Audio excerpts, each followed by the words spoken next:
Alrighty then, everybody.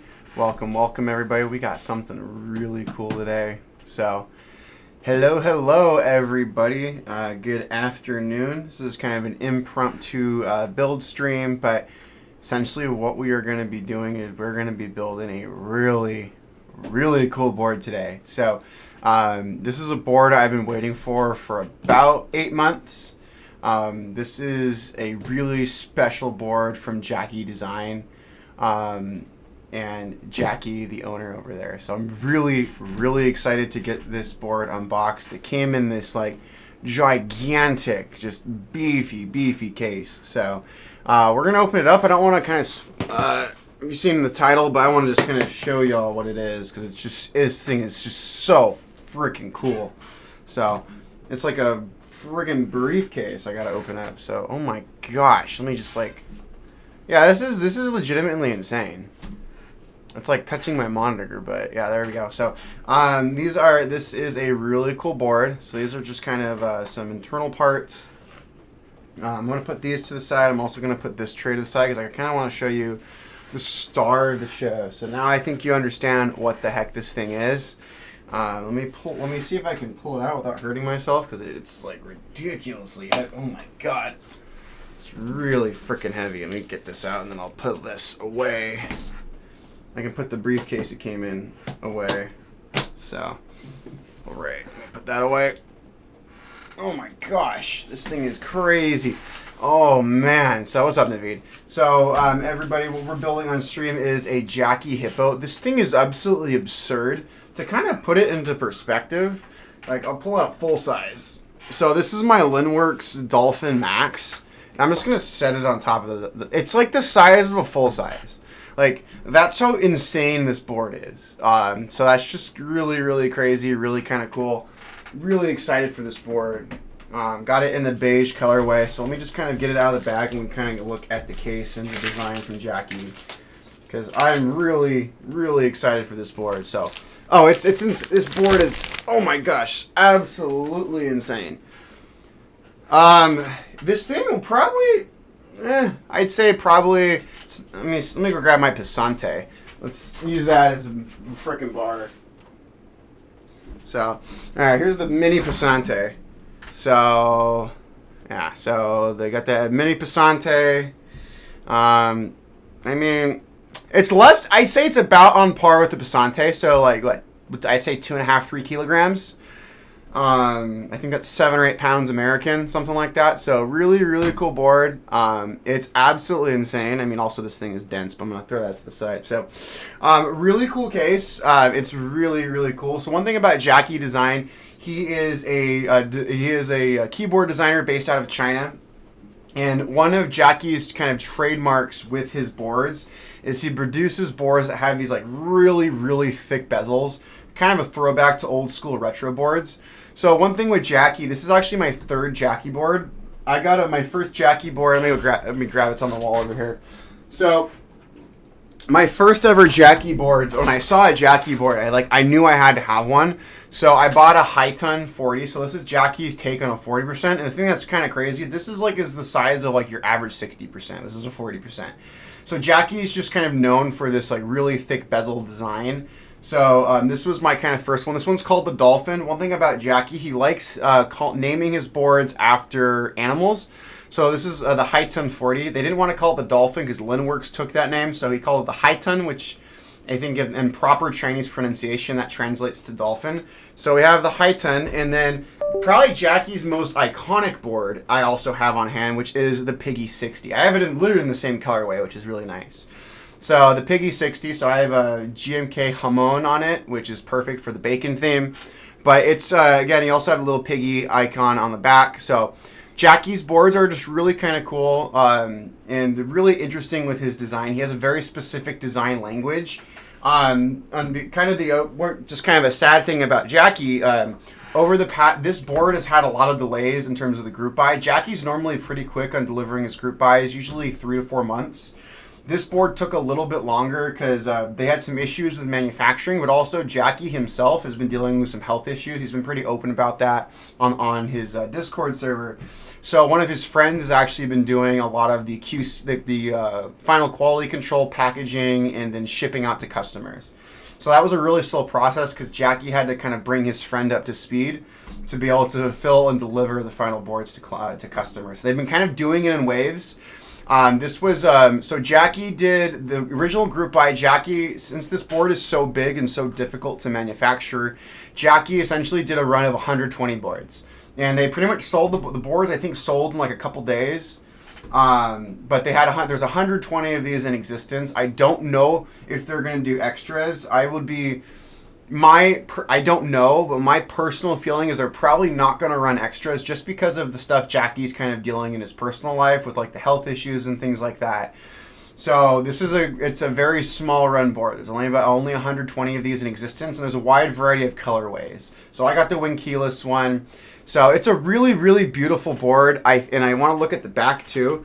So the brass weight, it's an internal brass weight, but it peeks through to give you this really, really pretty hippo, and also has a little bird right here as well. So a really, really cool board in terms of its design. I'd love to take it apart and just kind of show you all just kind of how the board is built and kind of explain to you just how Jacky designs his boards. His boards are pretty much all built the same. So this is a Hotswap board. So this is the build process itself is going to be relatively simple. I could build this board in less than 30 minutes. So I wanted to take time on stream to really kind of talk about Jacky and why you would want one of his boards in your personal collection. I think it's so, and we'll take our time with this build. This stream will probably be under for a little over an hour. Nothing too crazy. It's not going to be like an Alp stream where like 3 to 4 hours. But this is a really cool board, and Jacky's just a really down-to-earth person. If any of you ever have any interactions with Jacky on like his Discord server or like private messaging, he's a really, really nice guy. He's really down to earth, and he's just really, it's just him and like a couple friends who like run this little design studio. This is not their day job. They're doing this because they're enthusiasts and they have fun with it. And it's just he's just a really cool designer to support. And I mean, you can still get the high ton in stock from Jacky. Like it's about $240. With everything. So, and then a Piggy 60, if you search on Mech Market, you could probably find them for like $250, $300, depending on the colorway. Just getting these screws out of here. So like his boards are pretty affordable. Now this board was relatively expensive. Now we're not talking like Darien Works boards expensive or like Linworks Dolphin Max expensive. Like we're not talking north of 500, but the group buy price for this board was $450. So it's still on the pricier end. Again, it's not like the boutique super high end of price point like my Linworks Dolphin Max or my DN Works boards, or like a Kohaku. But this was still a pricier board, and it's still like for a lot of people that's still kind of out of a price range they'd want to do. Oh yeah, the Bear 65 is a really good one. I'd love an Elephant one day to kind of complete my thick bezel collection for Jacky boards.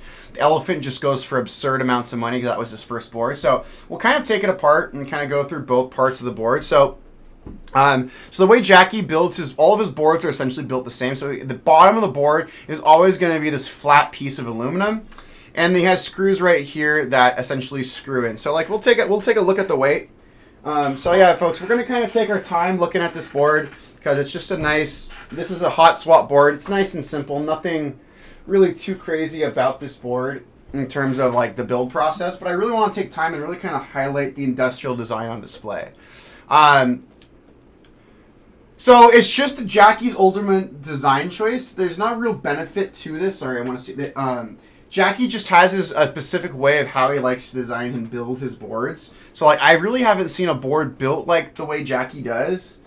But overall, I think it's just a really cool design language in terms of what Jacky does. So I'm just going to remove the weight, and we'll kind of take a look at the weight and separate it from the bottom piece and kind of compare weights. So let me carefully pull that away. So there we go. So we have our bottom piece right here. So it's a lot lighter. But again, it's also really cool. Like this, Jacky said part of the reason they did such a small run on this board is this was a very difficult board to manufacture. And it was a very expensive board to manufacture. So that's why Jacky did a very small run. That's why they only ran 120 boards in the original group buy. I don't know if Jacky will ever do an R2 because this was such a difficult and expensive board. But you can see literally like this is perfectly CNC cut for the brass weight to fit in there on the bottom. And then of course you have the cutout for the little bird too at the very top. So really cool design. You also have Jacky's branding. I don't know if my lighting can really pick that up. Let me see if I can get a light there. So you can kind of see that like Hippo text right there on the very bottom. You also have these ridges. So these ridges were kind of pioneered by Glare and Geon. So these ridges really kind of help out with sound profile, which is really nice. But I don't know if there's any real benefit. This is just more like how Jacky likes to design his boards. And then we'll look at the little brass weight. It has a decent weight. I'd say it's probably a little less than a kilogram, but it's really, really cute. I mean, you have the little hippo with a little bird on it. So I think that's really, really adorable. So that's just one thing with Jacky. He likes to name and theme his boards after animals. So I've never talked with Jacky about animals, but I assume Jacky's an animal lover or just a fan has pets or things like that. So we're going to carefully put this little insert back in, but you can see like that's perfectly CNC'd for the brass weight. So so that's one thing that's just really kind of interesting with Jacky. Like this was a very difficult board to manufacture. So that's why it was probably his most priced, in terms of MSRP, his most expensive board that he's ran. Because most of his boards historically have been between like the $200 to like $300 price range, which is I think much more affordable for like your average consumer. But that's the one thing with Jacky, and I think it's cool when I take Jacky boards to like keyboard meets. People are just kind of like, oh, what the heck is that? And they think it's a board that's much older than it actually is. So that's just the cool thing with Jacky. I think he's a really good guy, and definitely I recommend people definitely pick up a Jacky board. I mean, this is of his thick bezel boards, this is probably going to be the most difficult to probably get your hands on, especially because people are just getting them. But like getting a Piggy 60 or High 1040, absolutely that is a buying recommendation. You get both of those for less than $300. And those are really good boards. So we're going to put the bottom piece to the side and kind of walk y'all through the top piece as well, because it's really interesting how Jacky builds his boards for the top piece. So when we kind of look at the top piece, this is kind of an interesting type of board and way Jacky structures them. So one thing about this particular board, again, your daughter board is the entire assembly goes into the top. So there's nothing like in terms of electronics or PCB that's attached to the bottom, which is really, really nice. So when you look at this particular board, it's really kind of interesting. The daughter board is mounted here. And then these different screw points right here are going to be for your gasket. So what's kind of interesting about Jacky boards, they're kind of a hybrid between top mount and gasket mount. Which is really kind of interesting. Like the way Jacky kind of utilizes the best of both worlds. Like you get like the stiffness and benefits of top mount, but you get the flexibility of gasket mount. So there's little indentations right here, and that's going to be where your gaskets are going to go. And then there's like a little piece that's going to go on above those that's going to kind of hold everything in place. So really, really kind of cool kind of board design in terms of what Jacky does. And when we start building the board on stream, y'all are really going to kind of see how a Jacky board goes together. It's a really, really interesting design. And I really am a fan of just how Jacky incorporates and just kind of comes up with these crazy ideas. But this top piece, it's all aluminum, but this thing is substantial. Like this is probably the heaviest individual aluminum piece of any one of my boards. Like most of my boards, when you remove like the steel, brass, or copper weights from them, they're pretty light. But like this thing is solid aluminum. Like this is a solid chunk of metal. Like this thing is absolutely crazy in terms of just its construction. Like this is one piece of CNC aluminum. Like this is not cast aluminum in that CNC. This was a solid block of aluminum that they CNC'd down into this shape. So this was really expensive to make. So the price point is absolutely justified. Like there are some boards, like when I see the price point, I'm like, no, that's not worth it. Like this absolutely is worth $450. Like absolutely worth every penny. Like you can absolutely see the cost that went into this board. So we're gonna put the kind of case to the side, and we'll kind of go through the PCB and also the plate options. I'll kind of explain some of the plate options. Oh, I got my extra PCB from a High 10.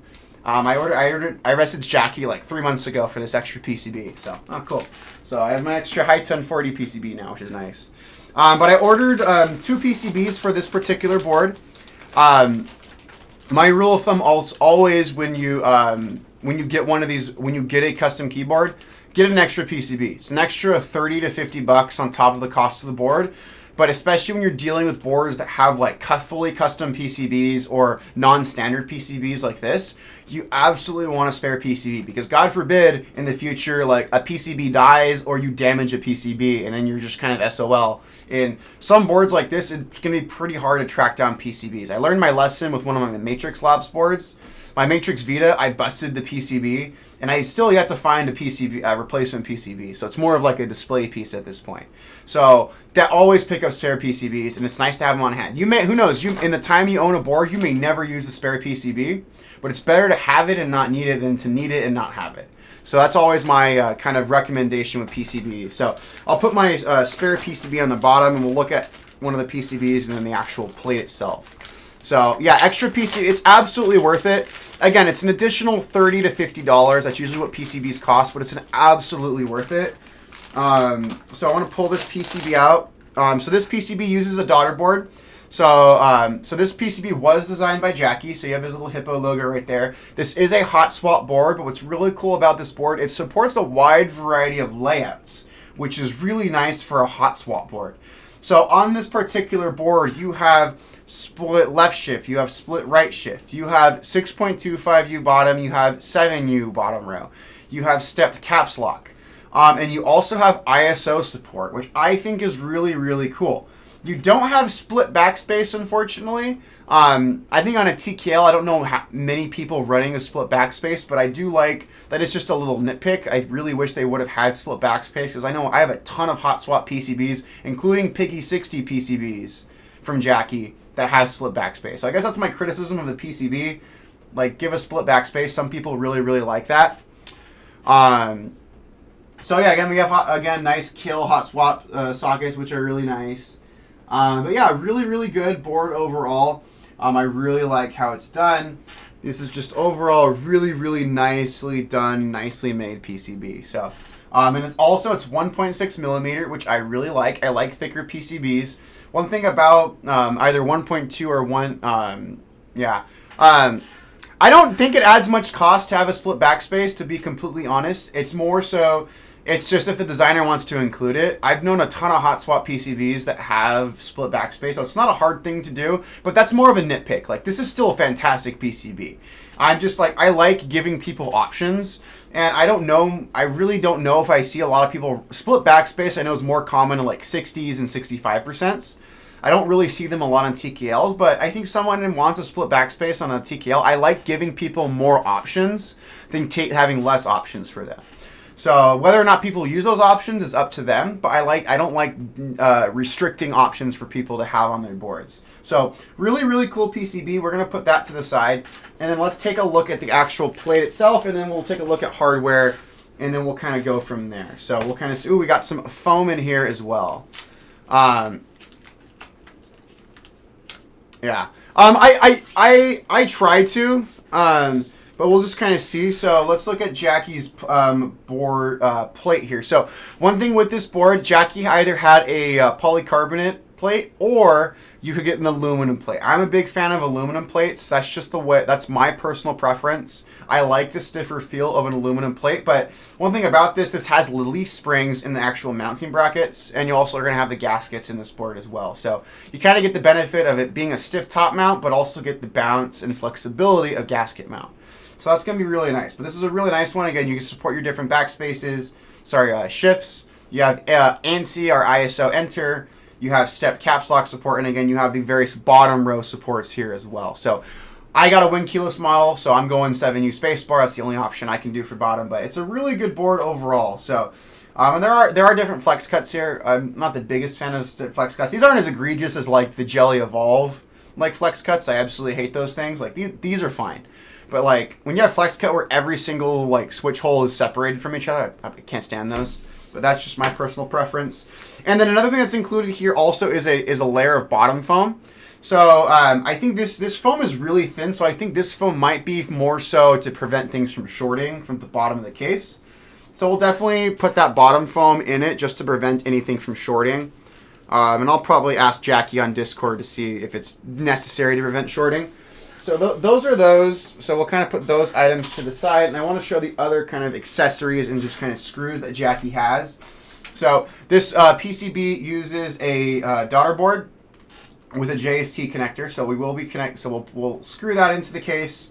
Oh, this is hilarious. So this is the key for the carrying case. That is funny. That's actually pretty legit. So again, that's our daughter board and JST hardware. We have some additional screws. We have another. Did they give me extra daughter board? Oh, because I got 2 PCBs. They just gave me a bunch of extras. Okay, cool. I'm like, that's legit. Yeah, I got 3 daughter boards. Heck yeah. So that's really nice. So that's pretty sick. And then we also have our these are going to be this is going to be kind of our modified top mount that we are going to be utilizing for that. So we're going to have these are going to be the brackets that actually hold everything in place for a top mount. And then we're going to have, these are our actual silicone gaskets that we're going to utilize for the build. So that's going to be really cool as we kind of go through. So just like any board, that's kind of all the parts for the board. We're going to kind of start building it. This is a Hotswap board, so we're going to lube the stabilizers. That's probably going to be the longest and probably the most involved part of the build. But this is a really cool board, and like I said, definitely consider having a Jacky board in your collection. I think Jacky, just what he does in terms of industrial design and just like approach to the hobby, I think is really good. I think Jacky's just overall a good guy, someone I'm genuinely a fan of. We'll go through a couple other parts as well. So switches for today are going to be these NK Cream linears. I can actually give y'all a sound test. I have these switches in my Studio class, another chonky board I have. I have these in my Studios class 0413. Another really thick, really heavy. This board weighs like over 10 pounds built, and this has my Pulp Fiction, and this is the greatest enter key ever. It's yeah, you can read it. I don't want to say it on stream and get in trouble with Twitch. But yeah, really cool stuff. But it's a very scratchy, very kind of classic sounding switch. So let me just kind of type with it.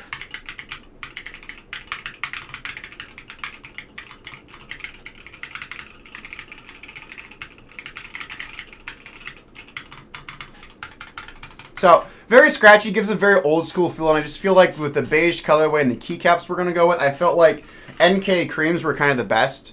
So I'll have 2 boards that have NK creams. This board's eventually gonna get converted to Topre, so not too bummed about having those switches. Oh god, that board is like a workout to move it. And then for keycaps, we're gonna go with GMK Klassiker. Now what's cool about this set, it is a beige color set, but these keycaps are like perfectly matched to the beige colorway on this particular board. So these are going to be perfect for this particular board. I basically got this keycap set for this particular board months ago. So these keycaps have been waiting and sitting in my closet for months waiting for this board. So really, really cool. So we'll put our switches and our keycaps to the side for right now. And we'll focus on lubing our stabilizers. So let me grab my other, there it is. Let me grab my little work mat, and we're going to start lubing our stabilizer. So, just for par for the course, we are going to be using Duroc V2 or V3 stabilizers. So I'm a big fan of Duroc stabilizers. They get the job done. They're nothing fancy, but like if you lube them properly, they sound and feel just as good as other stabilizers on the market. So I know some people kind of hate on Duroc stabilizers. I personally really like them. And like I said, I put these stabilizers in some ridiculously high-end boards like Kohaku's and like Jelly Evolves and all kinds of crazy stuff. So, and all my high-end Alps bills that use DCS keycaps use these stabilizers. So yeah, so I have no problem recommending Durocs. Just as long, you just gotta properly lube them. And as long as you properly lube them, these things sound freaking awesome. So we're using those. And then I wanted to go, yeah, I mean, cherry clip-ins are good too. I know like people like Alex Odos are like big fans of cherry clip-ins.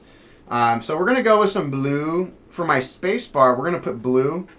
So I know we're doing some weird color matching today, but I want some blue on my space bar. I'm just going to have fun with it. It's a Hippo and it's Hotswap, so if it really messes with my OCD, I'm just going to I'll just swap them out. But Yeah, we're going to have some fun with our spacebar stabilizer color today. So clear for all of our modifiers, and our spacebar is going pink. I mean blue today, so that'll be nice.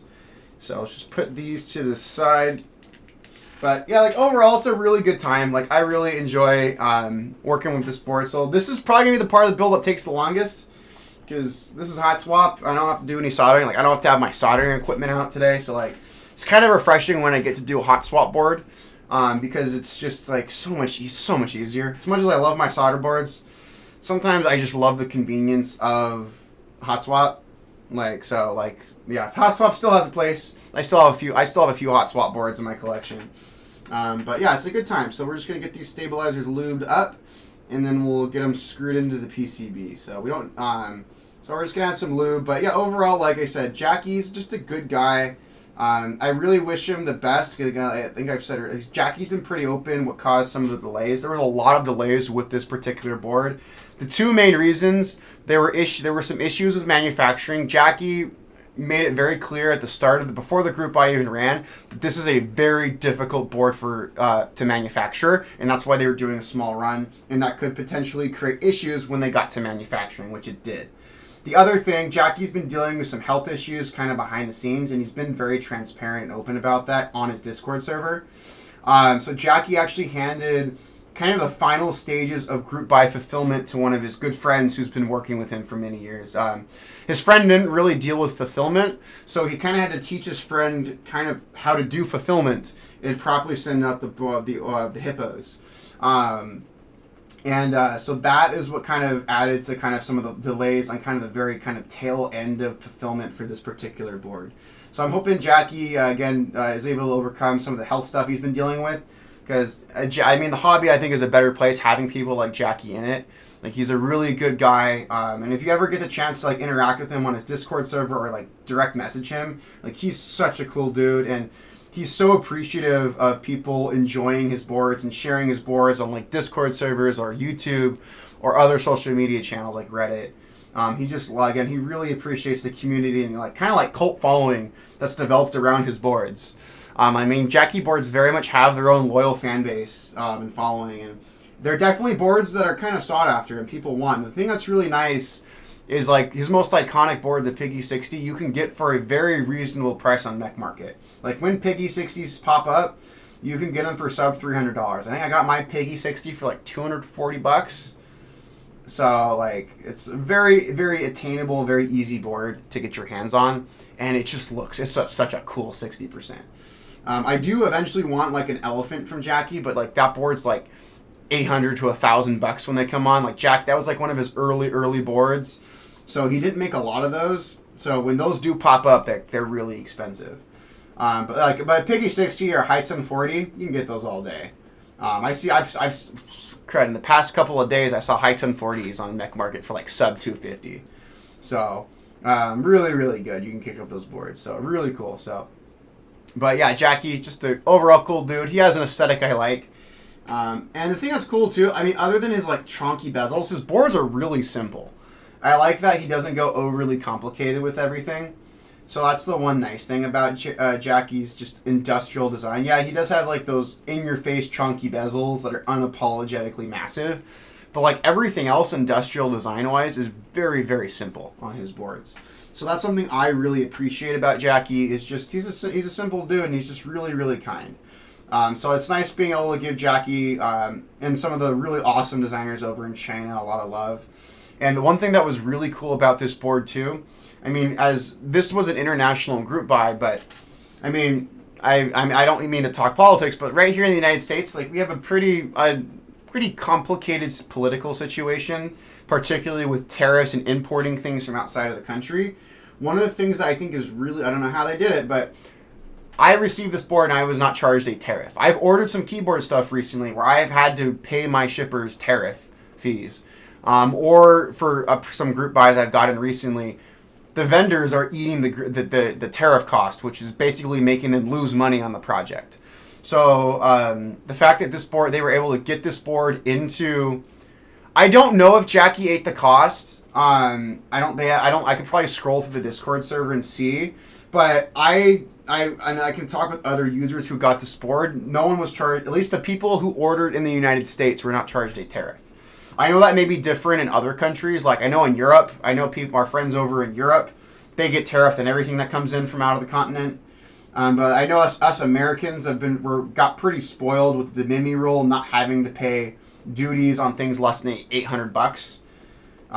So I know we were very spoiled for many years with the de minimis. But that's just one thing I've gotten hit with some boards recently coming in. It's like those tariffs suck. Like, I mean, I got a Frog Mini Ligera, like my just aluminum Ligera. It's a $60 board. I paid a $30 tariff on that freaking thing when I got it from Gion. And I'm like, I'm paying a 50% tariff on a freaking $60 board. It's crazy. So, I know a lot of people, that's created a lot of like instability within the hobby and like other industries that rely on importing things into the United States. So, like, I'm not here to like talk politics or that, but I'm looking at it from the tariffs from the perspective of how does it affect our hobby? Because a lot of the things we get are coming over from East Asia because that's where some of the best manufacturing is. So, don't even ask what the Pisante tariff was like $120. It sucked. Oh, I hated that. I mean, I hated paying $100. Like, that was ridiculous because the board's like $300. So, yeah, that Pisante tariff sucked. Well, because here's the thing that's weird if you order from like Gion.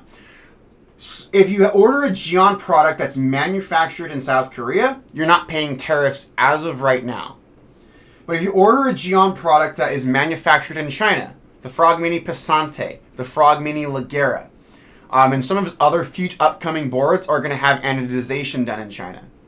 Those people are going to get hit with tariffs. So that's my advice. Like, if you're going to order something direct from Gion right now, really make sure that the entire product was manufactured in Korea.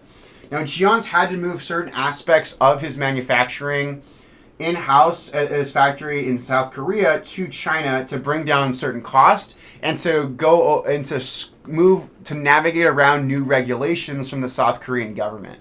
I know Gion has been exploring options for new anodization because the South Korean government passed new regulations that would have made anodization prohibitively expensive for Gion to do in South Korea. So I do know Gion is working on moving his anodization, like all of his anodization to China, which would basically, in the eyes of the U.S. government, mean that the boards are being manufactured in China, even though they would just be anodized in China, whereas the manufacturing is done in South Korea. So it's a really kind of a screwy situation with tariffs here in the United States. It's very frustrating, and again, I look at it from the lens of keyboards, but it's really kind of unfortunate because like keyboards are like luxury items, but like I guess my heart kind of feels for people who have things that they need. Like, again, what if you're a college student and you need like a laptop for college and now it's like doubled in price or things like that. So like the aspects of consumer electronics that are more like of a necessity really, really kind of suck. Whereas keyboards, yeah, it does suck for us enthusiasts and people who are in the hobby. But again, we have to remember these are luxury items at the end of the day. Do we need awesome, fancy mechanical keyboards? No. We get them because they're fun and they're cool. But that's the thing that's just kind of interesting navigating this. So I really I don't know. I should ask Jacky if he like ate the cost of the tariffs for the U.S. customers. If he did, I tip my hat to him even more because that means they probably made zero money on this, at least from the U.S. customers. Because another thing with like the group buy model and just running small run custom keyboards, the margins you're either breaking even or you have like razor thin margins. Like, and in some cases, most group buys like lose money. Like, it's more of a passion. Like, the creators just do it as a passion project, and like, whatever boards don't sell, the creators will just pay the cost for those boards and hopefully sell those boards later as extras. So like a lot, and that's one thing too with like the hobby. It's like, and I think supporting group buys and things like this, like from like smaller creators like this, is like Jacky at the end of the day is just a guy.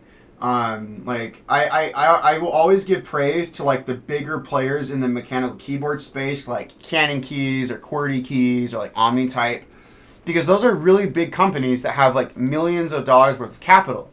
Like for example, QWERTY Keys.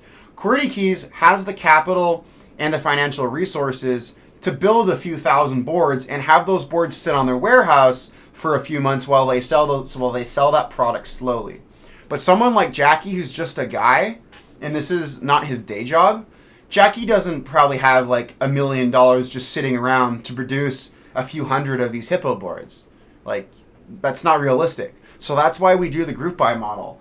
And that's why Jacky did a very small run of this board. Because if we do, 450? Let me do some math.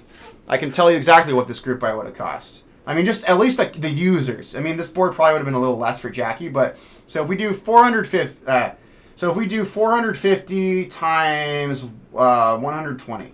So this group buy cost $54,000. So that, I don't think your average person has $54,000 just laying around. So that's why we do, as frustrating as group buys are, and like I know we don't like waiting, like that's why we do group buys.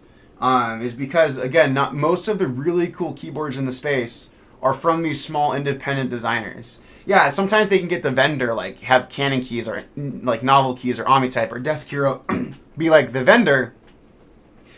But like at the end of the day, like they're still doing the group buy because these designers cannot afford to do a run of a few hundred boards and sit on millions of dollars worth of capital.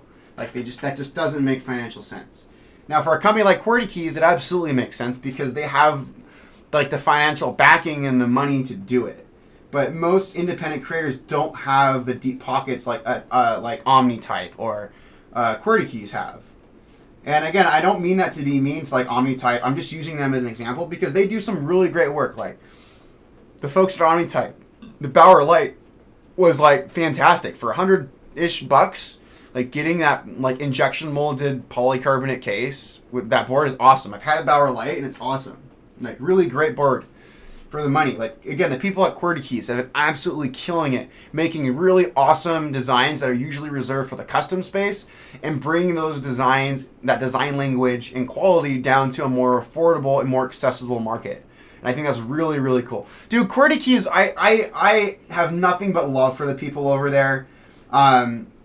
Like they're doing some amazing work, and I built a few QWERTY Keys boards for like friends and family, for like personal setups. And I think if you have a person who's like a novice, or you have someone who wants a mechanical keyboard where they're not like into the hobby, they just want one mechanical keyboard, and that's all they're ever gonna own. Get them a QWERTY Keys. Like get them a QK80, a QK65, and something from the Neo line.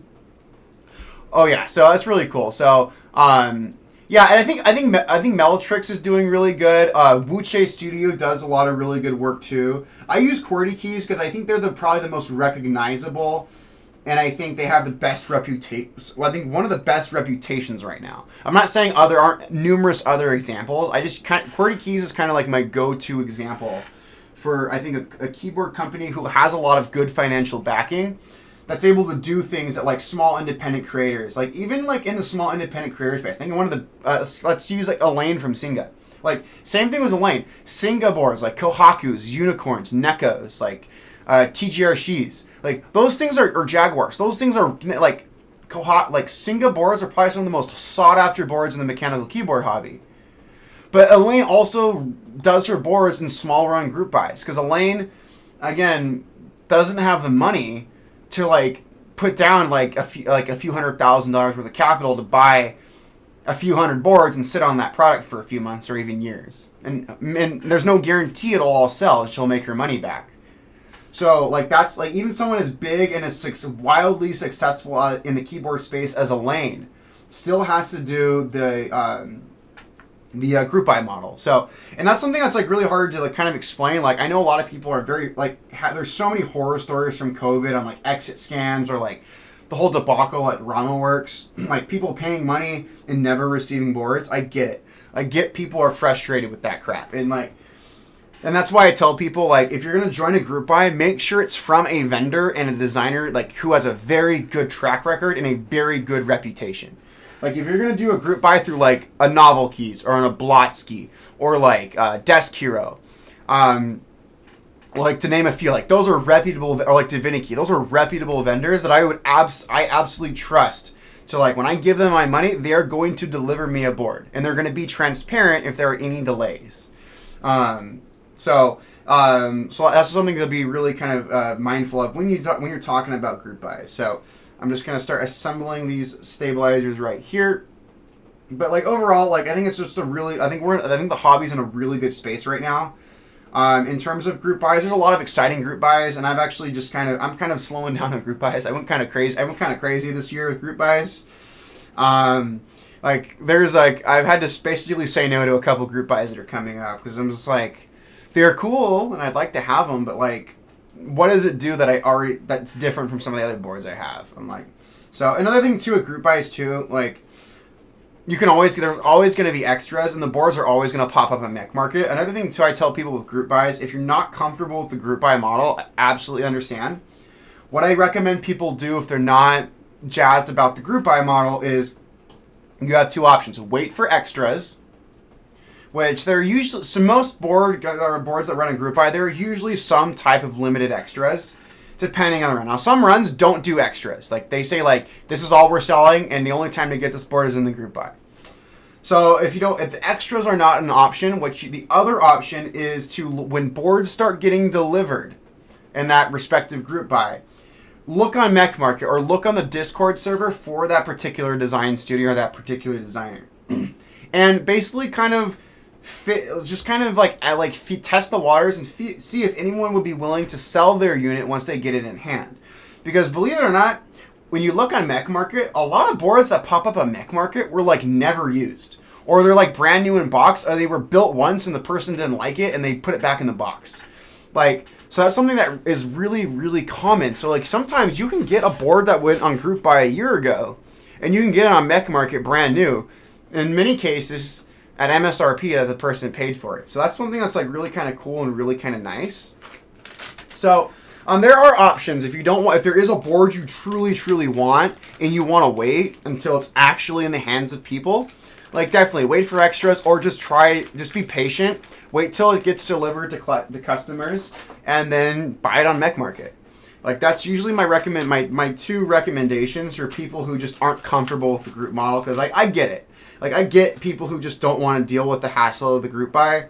But yeah, overall, like that's usually the way to get a board. And most of my boards, even my really, really cool boards, I've gotten on Mech Market.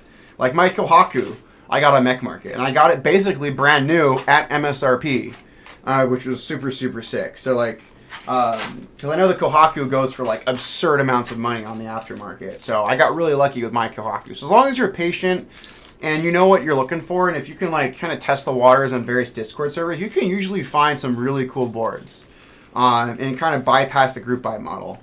So it just takes a lot of patience. But yeah, so there are ways definitely to kind of like shop smart in this hobby. I'm not saying, am I calling keyboards a smart decision? Not really, but I guess just shop smartly for like the poor financial decision that is mechanical keyboards. Let's put it that way. So, all right, let's lube our stabilizer wires and let's get these puppies put together. And then we'll start screwing in these stabs, and then we'll be doing switches. And then we're basically on the home stretch for this board. Like, this is such a simple board to do. So I'm really excited for how this board is going to come out. So, but yeah, this is, again, the Jacky Design Hippo, a board I've been waiting for a long time. So this group buy ran in January. And Jacky did a run of 120 boards. There's only 120 of these in existence. And part of the reason Jacky did it, he did it not to make this board like super exclusive or boutique or anything like that. It's just because this board was a massive pain in the ass for them to manufacture.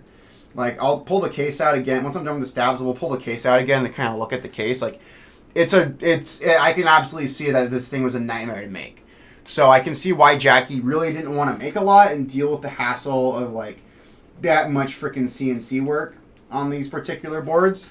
So it really kind of explains why it's a small run, and explains why this is probably the most expensive MSRP board that Jacky has run. So because Jacky boards usually sit between $200 and $300 historically. So this was a $450 board.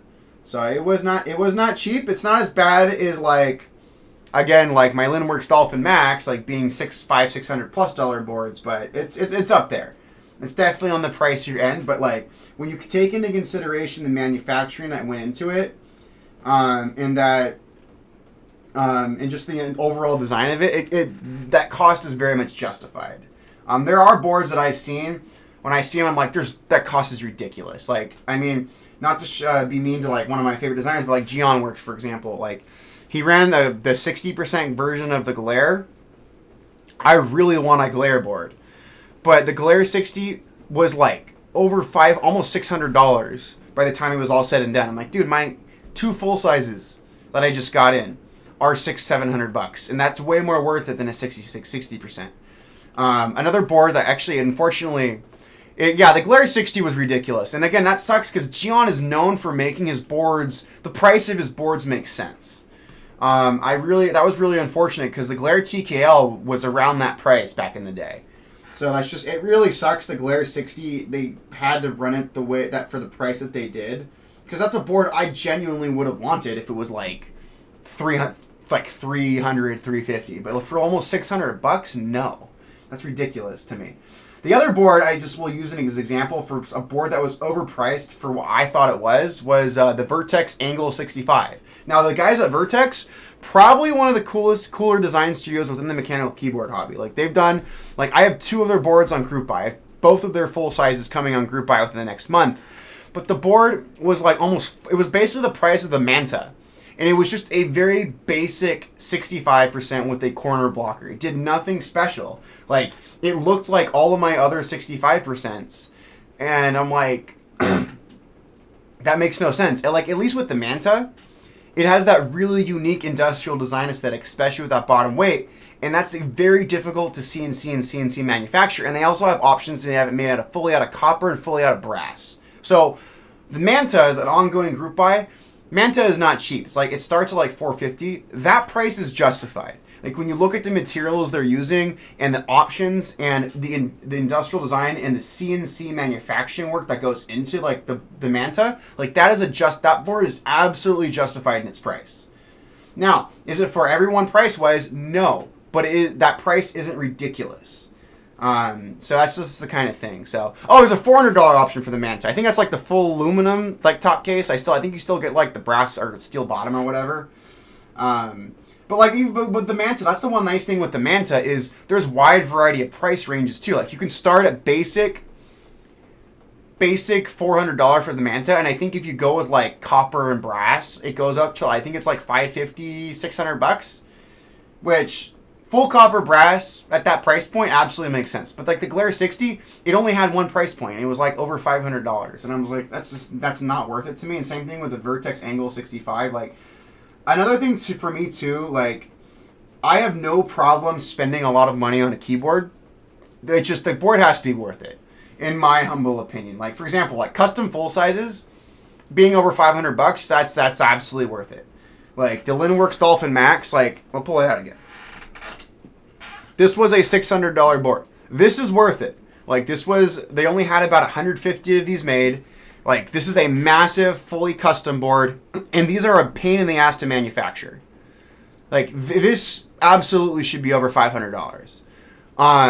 But like something like a 60% being the same price as this, no, I can't do it. That's just me. Like, you have to do something really special with your industrial design to warrant some of those higher end price tags. So that's just my TED talk on like price of keyboards and whatnot. And again, are these things a good invest? And that's another thing too with keyboards. You do it because it's fun. The people who during COVID who bought keyboards because they were investments are kind of stupid in my opinion. These are terrible investments. You buy these because they're fun and you enjoy it, not that you can make money off of it one day. So yeah. So let's put our stabilizers in. Yeah, we're going with the blue stab for my space bar. I thought I'd have fun with it. So. And if I hate it, it's Hotswap, so it's not hard to swap out. So that's the benefit of Hotswap. I can be bipolar and change things as much as I want, as opposed to solder. I basically have to know what I want ahead of time. So, all right, let's put this one in. Ah, crap. Let's move that one.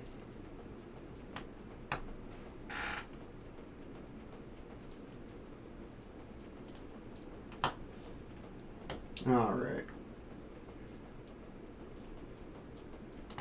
There we go. We got those two in. Yeah.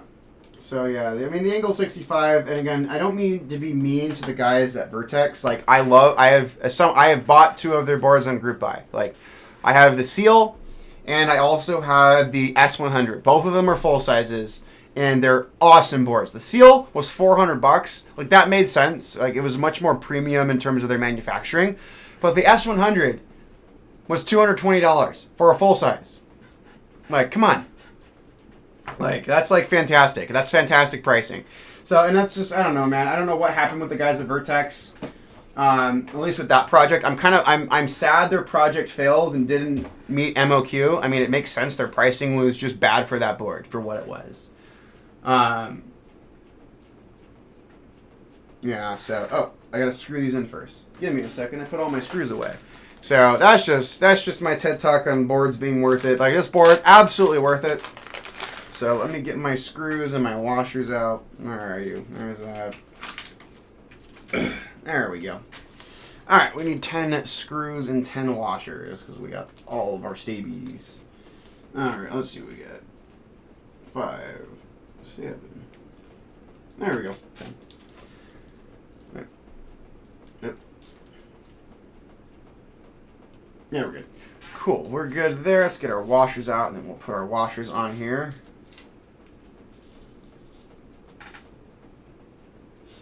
Okay, 5, 7.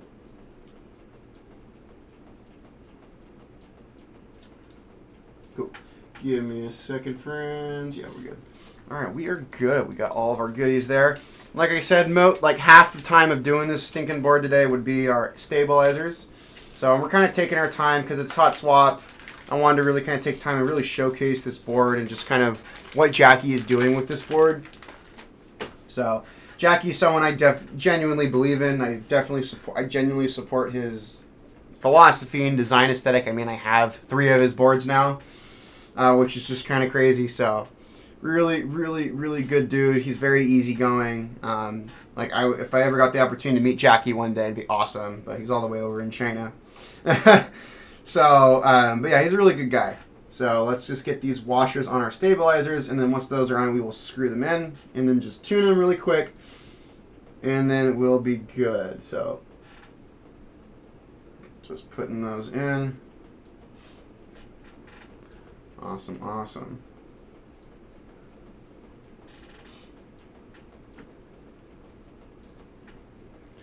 All right, getting them going.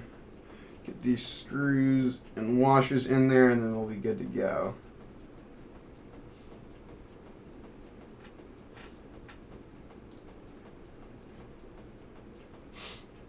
Almost there.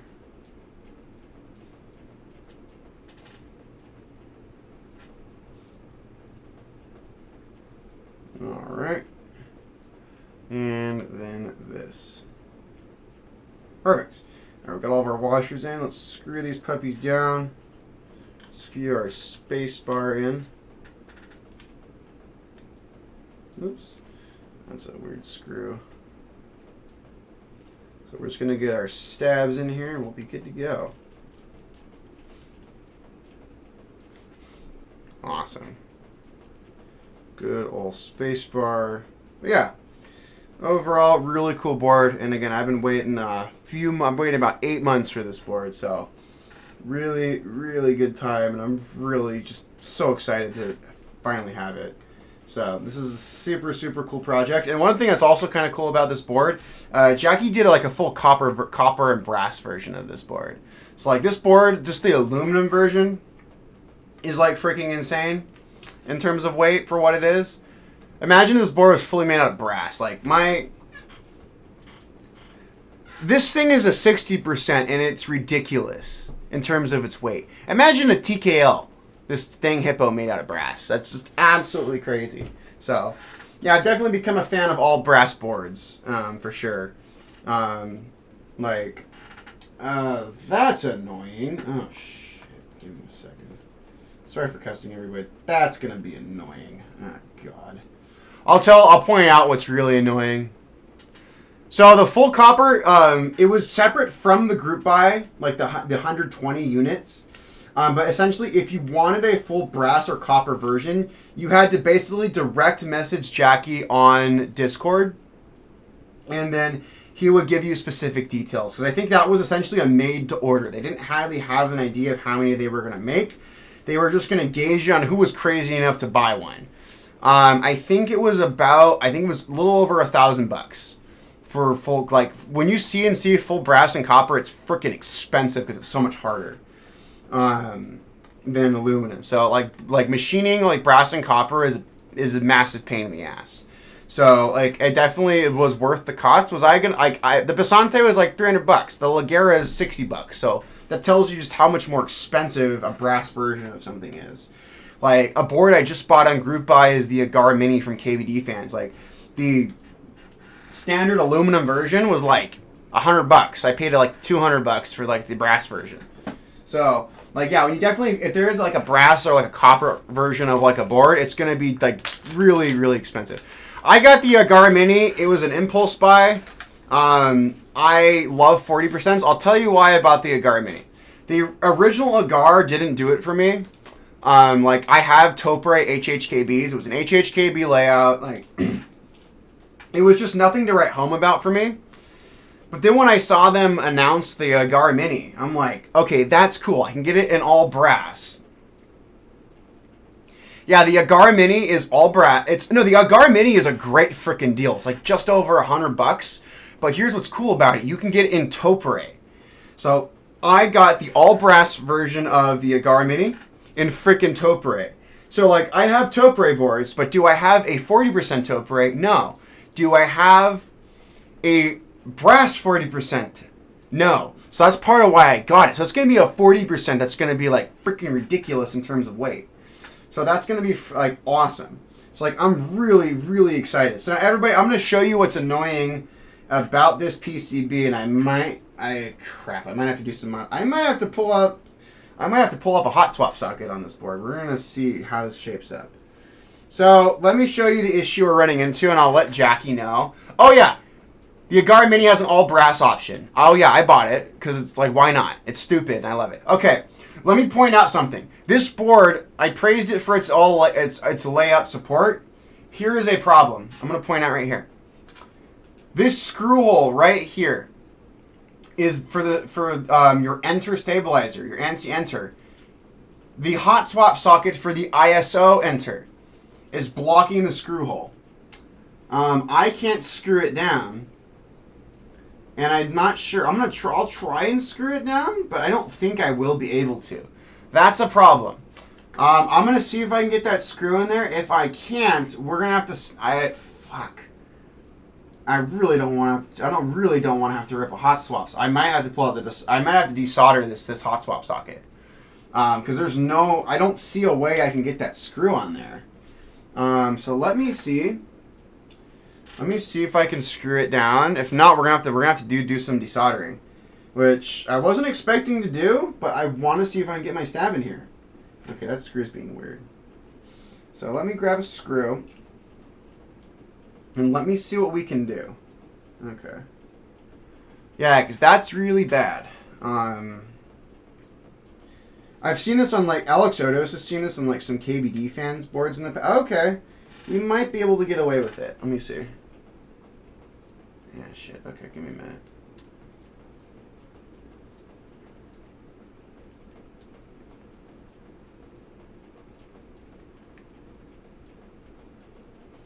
Okay, I think that's scary. Give me a minute. I'm gonna try something. I don't like that at all. I mean, we're not using these two Hotswap sockets, but I don't like that. So, all right.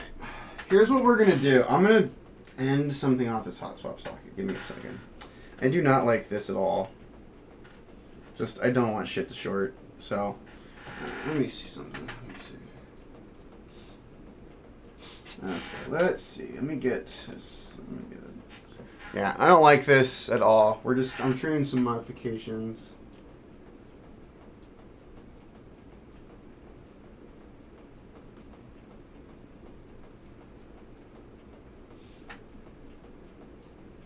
Okay. Let's try that. All right, we're gonna try that and see how that does it. God, I don't like that.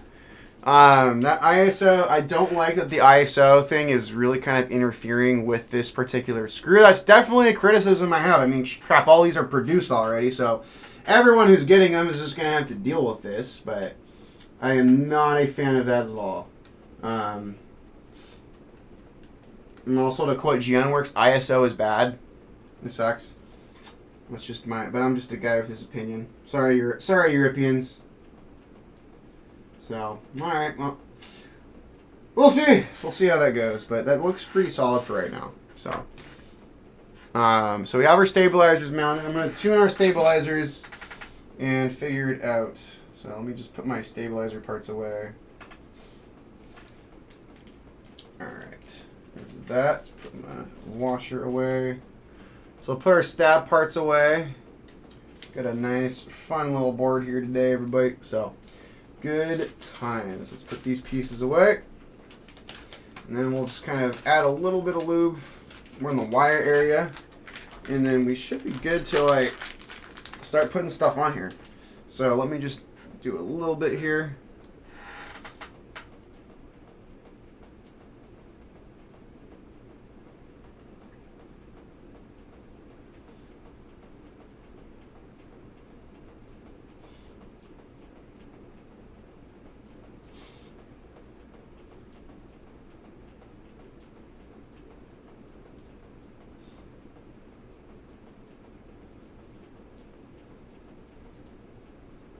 Just adding a little bit of lube just to kind of top off these stabilizers.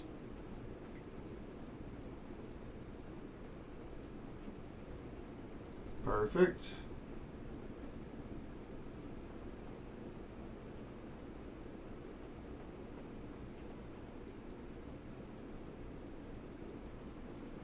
Awesome. Perfect.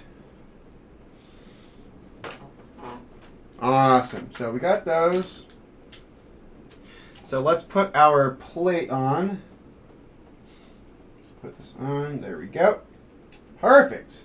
All right, let's get our NK cream linears out. We're going to work with those. Put my little baggie away for the PCB. Here we go.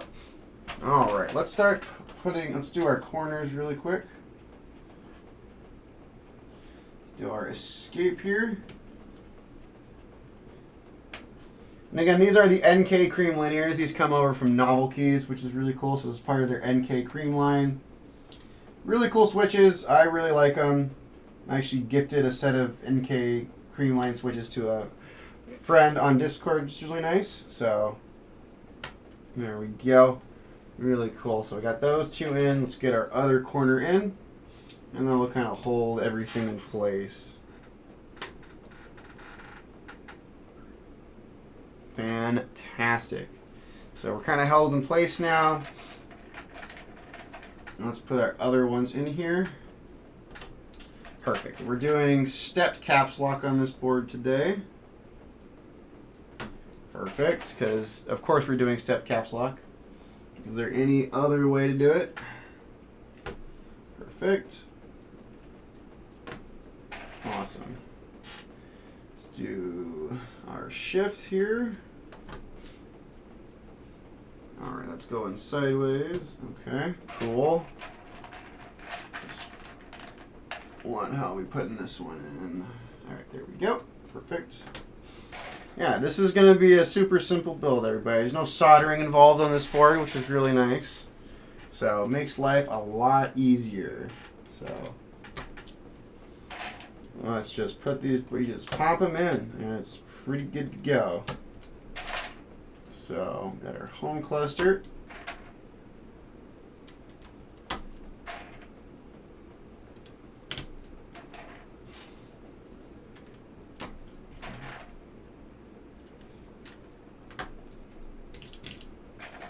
Ah, this is going to sound so good.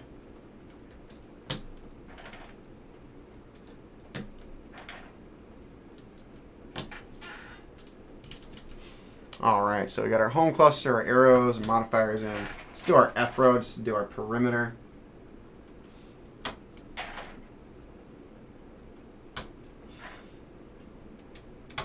Fantastic.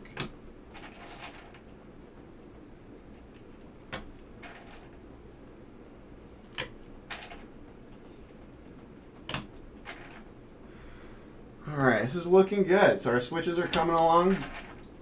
These are the NK Cream Linears. They have a 55 gram actuation force. So, very nice linear switches. They have a kind of a very old school, very scratchy sound. So, kind of, I wouldn't say like scratchy, like factory Cherry MX switches. But they definitely have that like kind of like old school, like vintage sound, which is really nice. And again, we're not doing any foam on this board either. It also didn't come with foam, so thank you, Jacky, on that. So, making sure it's pretty good. So we're going to just kind of go through our alphas and our numbers, and then we'll do our bottom row. Always got to figure out that spacing. So, coming along.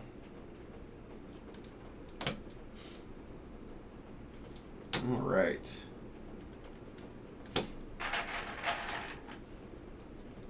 Looking good. So, like I said, we should probably be out of here in the next 20 or so minutes, 25 minutes. So, we're at the 90-minute mark. We should be pretty good for this one. Let's make sure those are all looking good.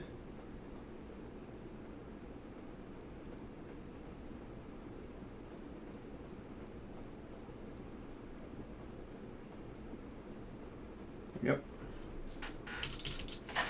Looking good. Whew. Not drop switches today, please.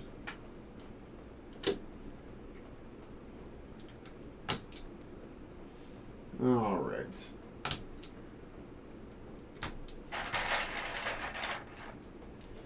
Pretty good.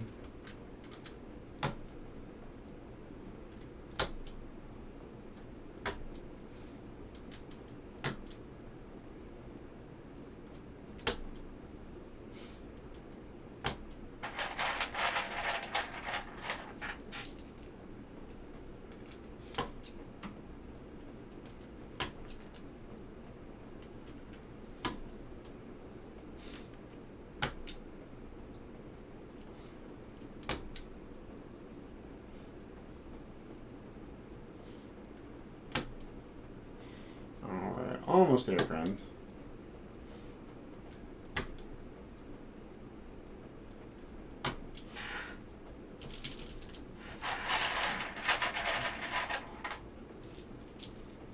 Coming along.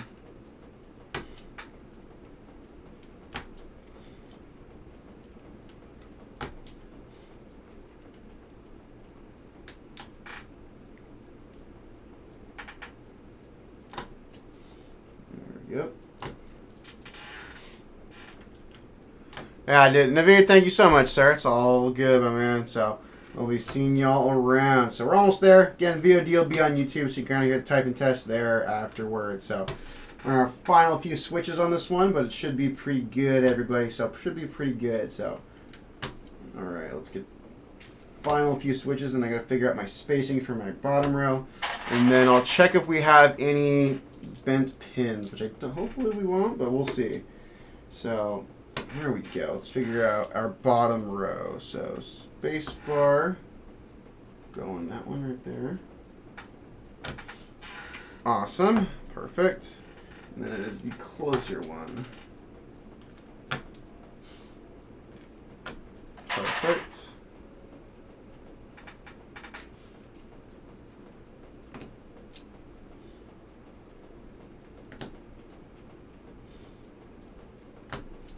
All right, we have our assembly in there, everybody. Cool. All right, let me put my switches to the side. Done with those. So there we go. Here is our switch assembly for the Hippo. So nice TKL. Again, we are Hotswap. Before we go in, I want to check my switches really quick. I just always want to double check if I don't have any bent pins. That's just never a good time. Yeah, looking good. Looking good. Perfect. All right. Cool. Now, we're going to pull out the daughter board for this particular board. and we're going to test it before we mount it in the case. So let's pull that out. Perfect. Oh, we got 2 JST cables. Hell yeah.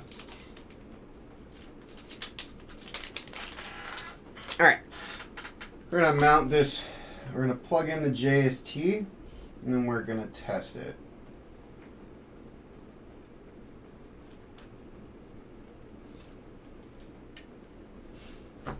Perfect. All right, let's see. All right, we're going to plug her in, and we're going to go in.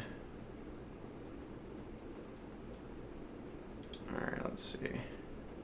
Should be a vial keyboard. Okay, give me a second. View. Alright, let me just see if my switches work. Make sure I can.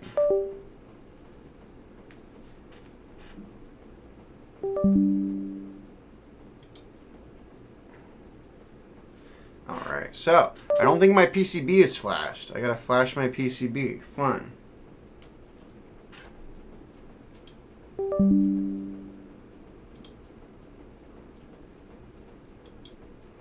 Huh, interesting. Yeah, that's really weird. Okay, let me try my other JST. That's weird. I think my PCB isn't flashed. Let's see. Hey, that's why we do this stuff live on stream, everybody. We just kind of have to figure it out together.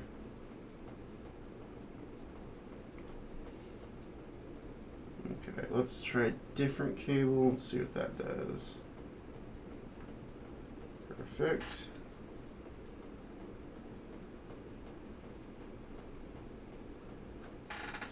Alright, let's see what that does.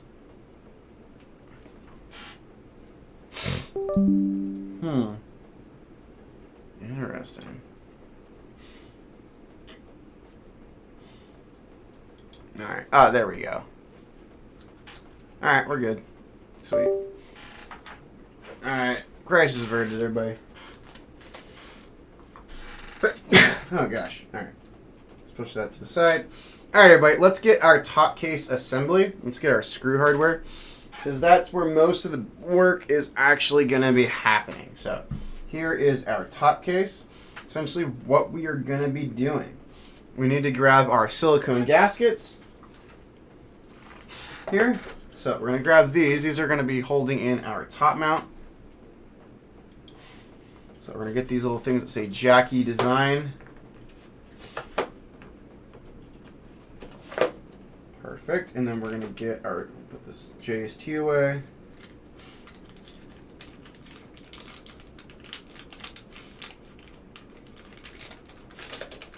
We're going to get our hardware and then our silicone gaskets. That's what we're going to use. So, let's get these open. Let's get our silicone gaskets out.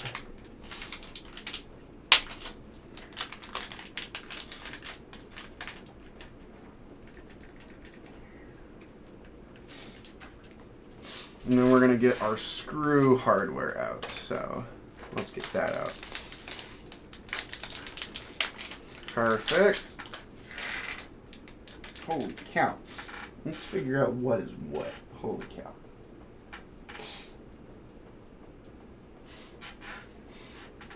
Alright, let's put my...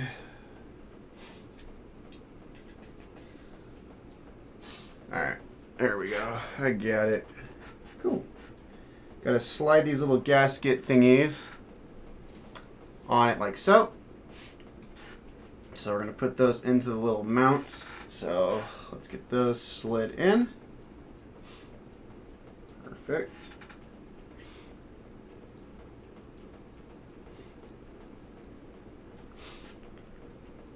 Nope. Wrong way. It goes the other way.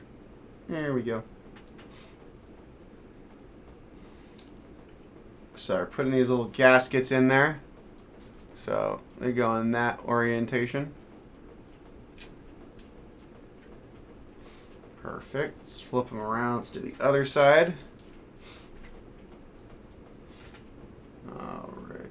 There we go. Also, props to Jacky for not putting a mounting point under the spacebar. Thank you, sir. All right, so let's put this in here and line up our silicone tabs. Oh, oops. Forgot I'm going wing keyless. I put a Windows key on here. Oops. Let's pull those out.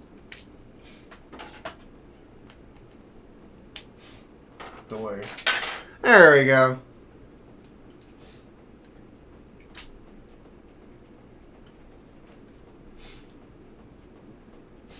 All right, there we go.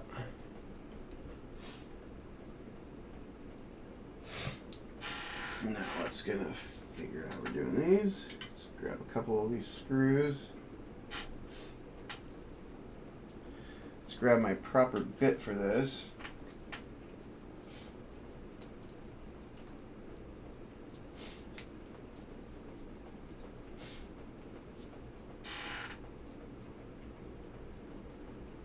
All right, cool.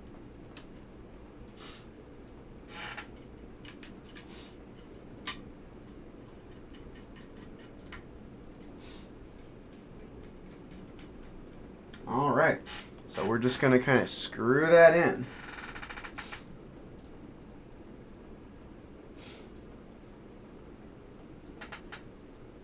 Come on, there we go.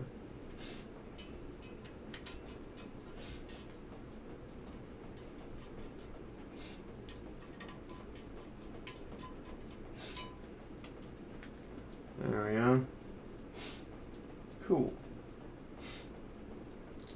Looking good. So I'm just screwing this thing in and it's coming together. We're gonna kind of see this kind of modified top mount. So it's a kind of a combination of top mount and silicone gasket, which is pretty cool. So really kind of unique board, but also goes together very simple. This is a very simple keyboard to do. So there we go. Let's get these corners in and we'll get these other three portions in.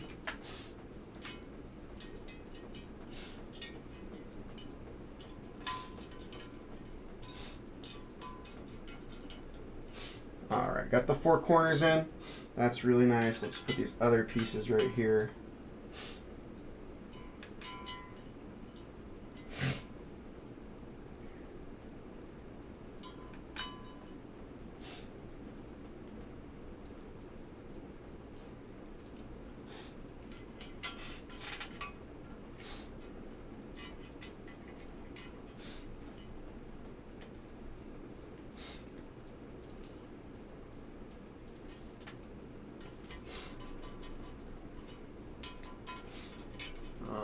There we go. Two more screws and our top mount is pretty much done. Our PCB is fully mounted. Oops. Oops, sorry about that.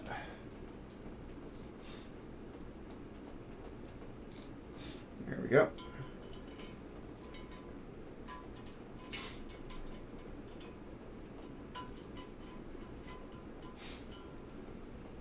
Perfect. All right, let's mount our daughter board.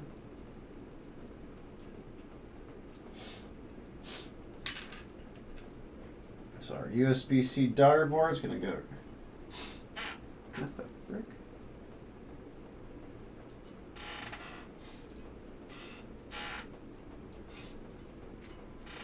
Yeah, that's not going to work. Give me a minute, friends. Oh, that's why. Give me a second, friends.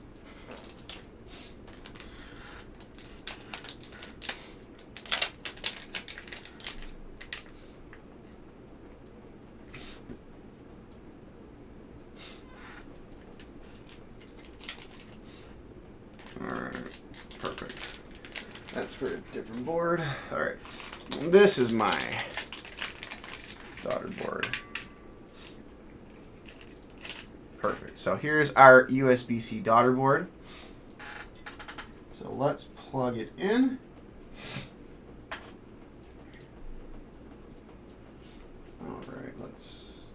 get a smaller bit for that.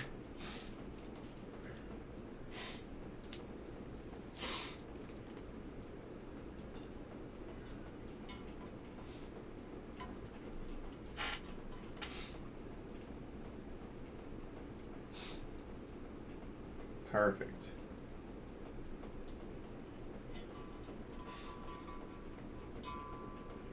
Looking good.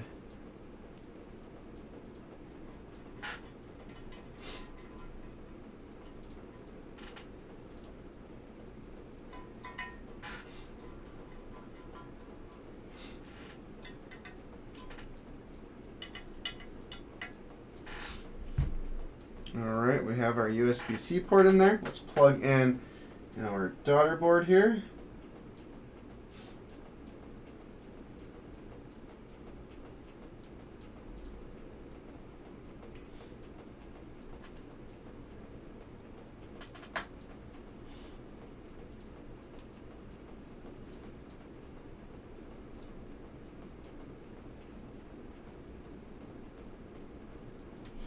Perfect. So that's pretty much our top case assembly. So we're just going to put our goodies to the side. Let's put our extra silicone gasket away. And then we're going to put the rest of this hardware away because we're not using that. And we're pretty much ready to put the case back together.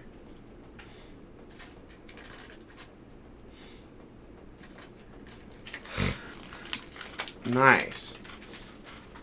So, but yeah, that's what I was kind of meaning with Jacky's design. This is like kind of like a hybrid top mount gasket mount.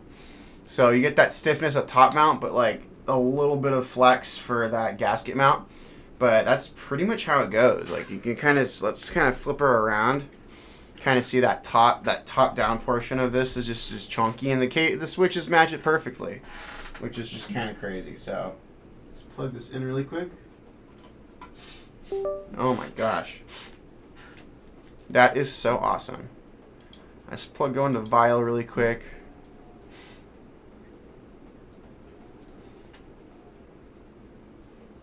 There we go. We're popping up. I want to just set up my layout really quick.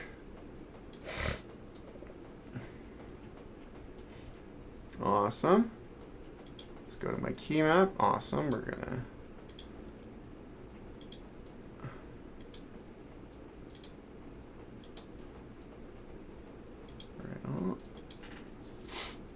looking good. Everything is programmed. We are good to go. Let's just do my key tester really quick. Looking good.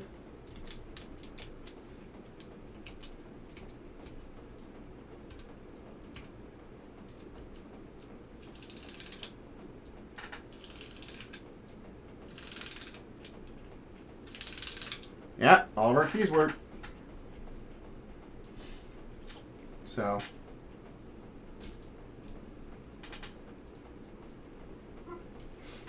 just wipe this puppy down.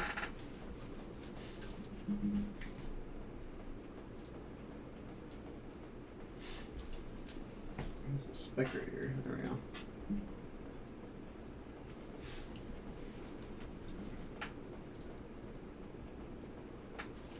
There we go. Awesome. Yeah, it looks sick. So we are ready to put our bottom case in and then put on our keycaps, and then we'll be pretty much done here on stream. So let's get our bottom case and let's screw that assembly in. All right, so just drop it in. There you go. Let's grab our bit and let's put those in. So pretty good.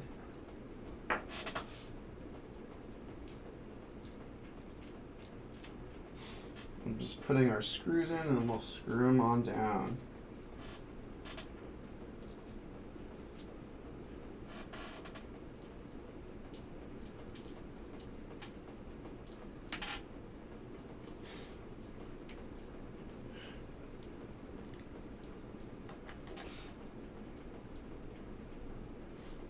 All right. Almost there, friends. But yeah, that back weight is just adorable. I love it. I love that Jacky does animals themes for his boards. So calling this the Hippo. That is super, super cute.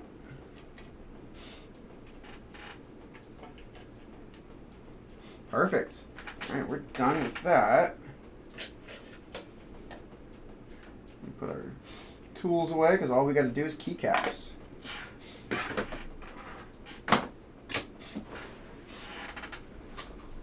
Wait a second. There we go. Let me grab my adhesive. Not my adhesive, but my rubber feet for this puppy. All right, let's put them in. I like that these are not adhesive. They pop in like Geon feet, which is really nice. This should mean this board is not going anywhere. Perfect. That's a nice... Oh, I want this one to go down here. That's the branding.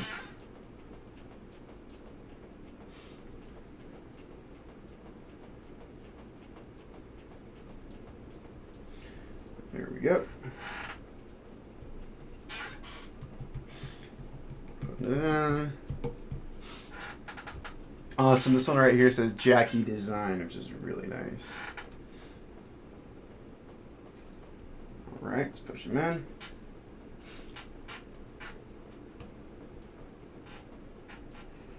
Push our little feet in, and there we go.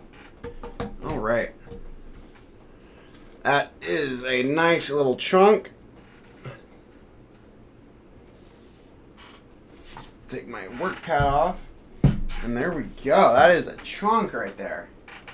That is a chonky keyboard. Holy cow.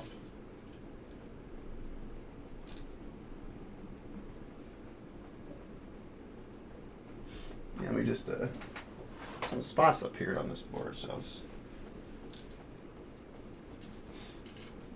There we go. That is beautiful. So, all right. So, for those of you maybe tuned in a little late, we are using GMK Klassiker on this board. So, let's get that out. So, we are using good old GMK Klassiker. I also have the accents for this particular set. I don't know if I want to use them. Kind of like the idea of beige on beige. We'll just kind of see. So, let's start putting stuff on, and then we'll kind of go from there. So, but as you can see, like, this set is like a perfect color match for this, for the colorway on this keyboard. So,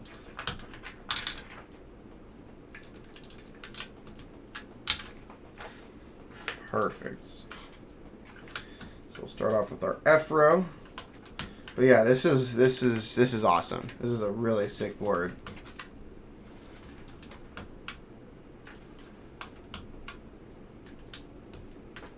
Oh, that looks beautiful.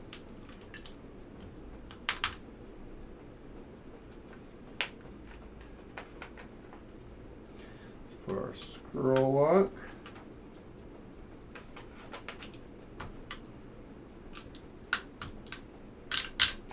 Oh, Alex, that sounds amazing.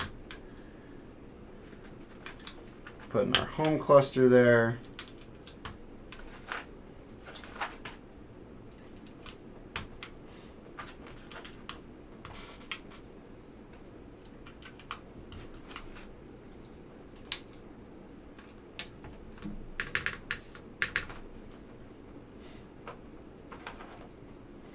Looking good. Let's put our other stabilized keys on here. Oh yeah, that looks great.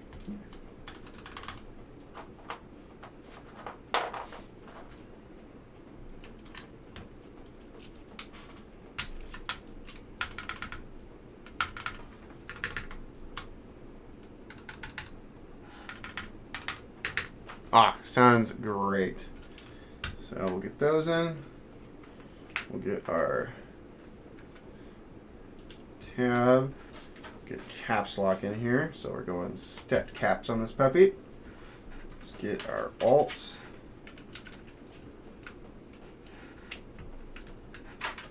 And then our controls.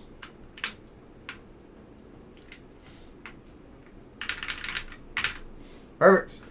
Oh, and then we got to get our arrow keys.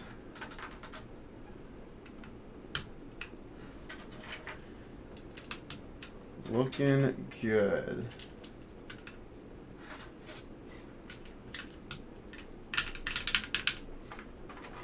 I already love how it sounds.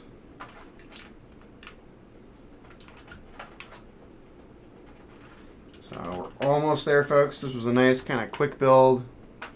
Probably out of here in the next 5 to 10 minutes. Perfect.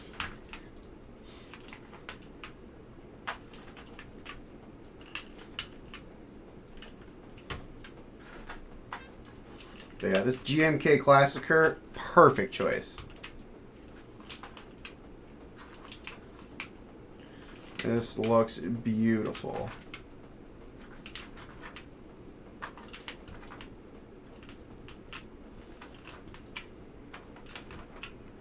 Alright, almost there, friends.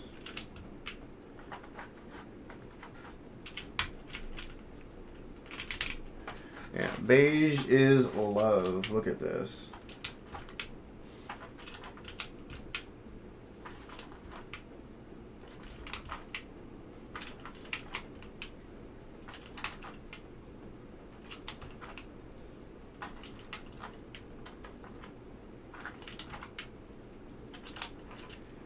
Coming along, friends. Coming along. This is super clean.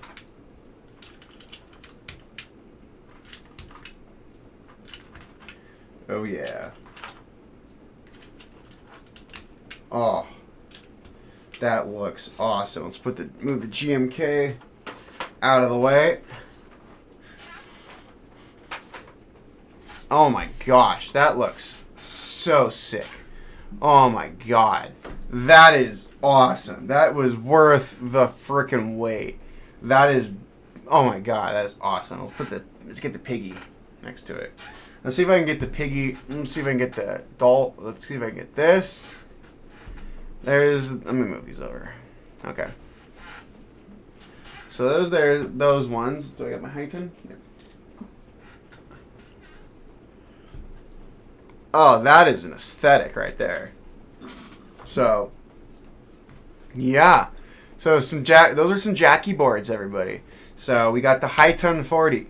We got the Piggy 60, and we finally have the Hippo TKL. So let me move the Piggy 60 and the High-Tone off to the side, and let's do a sound test, and we'll get off here stream, folks. So oh my gosh, that is a chunk. So there we go. So let's kind of pick it up, and like this is substantial. This is a really cool board. I really love it. That GMK Klassiker. This is a perfect color match to this colorway, the beige that Jacky's using. Oh my god, that is awesome. This is a perfect set for this colorway. So you can kind of see that back. It's really tall. You can kind of see the side profile a little bit. I'll hold it up to my camera here. You can kind of see that side profile. There's the front height. So that's the front height of this particular board, which is cool. And then we'll kind of switch it around to the back. So you have that really cute back way. It's animal themed. You have a hippo with a little bird on it. So really, really cool board. So let's do a sound test, everybody, after we kind of showcase this puppy. And let's see how this beauty sounds. All right, there we go. So let me adjust my microphone.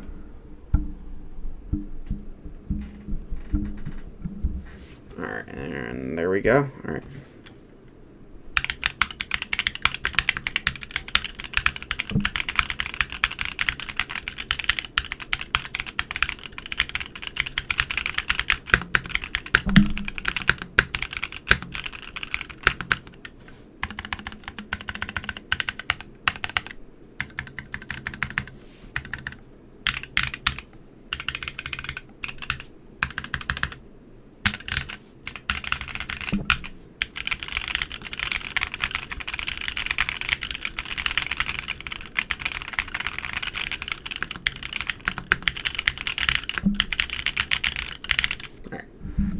Our sound test, everybody.